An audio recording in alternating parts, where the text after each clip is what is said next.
right, guys, I got Sean Chambers here. So, Mr. Katz, why don't you start us off? How you doing? Good.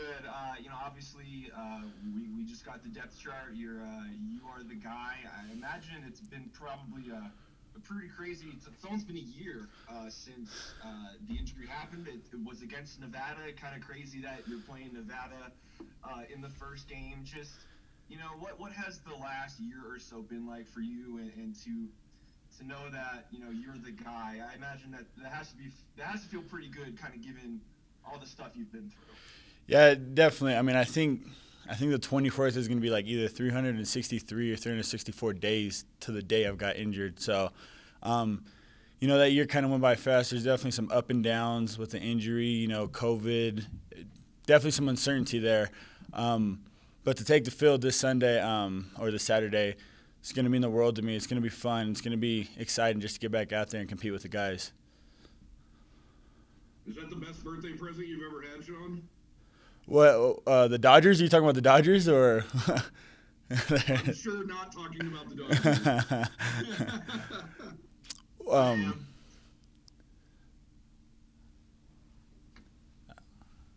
Sean, what about the competition you've had at the quarterback situation? What kind of relationship have you guys developed, even though you're competitors?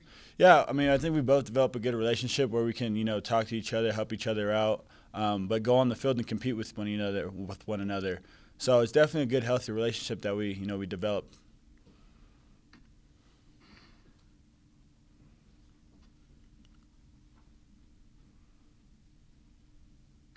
I guess, Sean, what kind of threats does Nevada's defense pose to you guys, and where can you look to kind of exploit them a little bit? Yeah, I think the biggest threat that they pose is they're an older group of guys. They got some seniors there, and so they're going to come back with experience. Last year didn't go the way they planned it to go, so I think they're going to come back, with the chip on the shoulder, the first game of the season, a home game, and I think that's going to pose a big threat. So I think if we, execute and do our thing, I think we should be fine. Sean, you had mentioned earlier this summer that one of your focuses coming into this year was improving in the passing game. Coach Bull and Coach Vegan have talked about some of the improvements you made, specifically with your fundamentals. Where do you feel like going into the season that you've improved the most in that area? I think this offseason I took a look at my footwork, and my footwork was, it was atrocious last year. It wasn't good at all. It wasn't good enough. So I definitely emphasize that in this offseason and getting my feet under me, getting my feet to calm down, and focusing more. If you focus and you make throws, then that's the name of the game. That's all you have to do.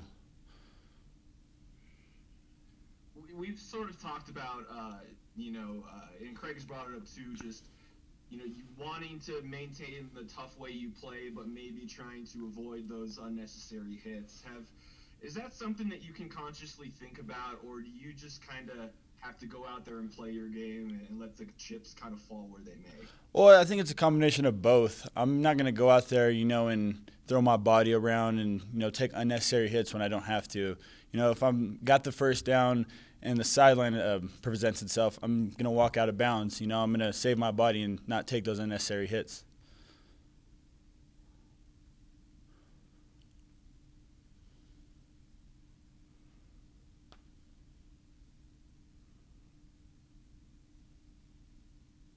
Any other questions? We got any other questions? Yeah, Sean, I'm wondering what you've seen out of Trayton Welch during camp here. It looks like he's had a really good one and vaulted his way to the top of the depth chart. Yeah, Trayton has had a really good camp along with the other tight ends. I think we have a good group of tight ends in that room. Trayton's going to be really dynamic this year. He's a guy that can catch the ball, run with the ball. So he's going to be really dynamic. He's definitely had a good camp along with those other guys. One thing that's kind of been brought up throughout the last few months was the size of the wide receivers, and maybe they don't have as much experience as you'd like, but I think the shortest guy on the depth chart was 6'2". How does that kind of change the way that you can call plays or just sort of the confidence you have in just throwing jump balls? Yeah, it changes it a lot. We have some guys out there that can go up and get the ball, especially in the red zone. So I think these guys have huge catch radiuses, so putting the ball in their vicinity, I think they're going to make a good play on the ball and come up with it.